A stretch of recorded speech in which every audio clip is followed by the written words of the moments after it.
Soybean कापूस soybean खरेदीच्या बद्दलच्या सूचना मुख्यमंत्र्यांनी कालच्या कॅबिनेटला जयकुमार रावळला दिलेल्या आहेत.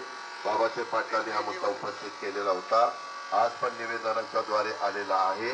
मी पण आता इथून ज्यावेळेस मुंबईला जाईल त्यावेळेस पण पुन्हा आता दिल्लीला मुख्यमंत्र्याच्याही कानावर घालतो की बाबा तिथं पण सांगावं लागेल.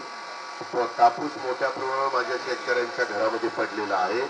त्याच्याही संदर्भात कापसाची केंद्र खरेदीची चालू करण्याच्या करता त्या बाबतीमध्ये प्रयत्न केला जाईल, मदत केली जाईल. आणि इतर जे काही तर सोयाबीनच्या खरेदीला काल कॅबिनेटने चालू वाढ केलेली आहे. त्या संदर्भातची ऑर्डर झालेली आहे. आता जयकुमारची बोली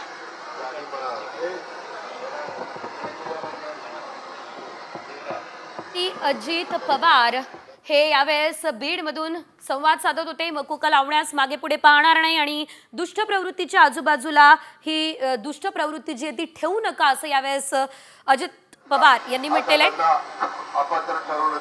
अजितदादांनी थेट दम दिलेला असल्याचं देखील आपण पाहतोय. अधिकार असते तर तेवढ्या अधिकाराचा वापर मी त्यांना करायला लावी. विकास कामं करताना खंडणी मागू नका असं देखील यावेळेस अजित पवार म्हणाले आहेत. एकंदरीत आपण जर बघितलं तर बीडचं पालकमंत्रीपद हे अजित पवार यांच्याकडे असतानाच बीडचं जे प्रकरण सध्या गाजतंय वाल्मिक कराड आणि सरपंच संतोष देशमुख हत्या प्रकरण या संदर्भात आता अजित पवार यांनी थेट दम दिला असल्याचं आपल्याला बघायला मिळतंय.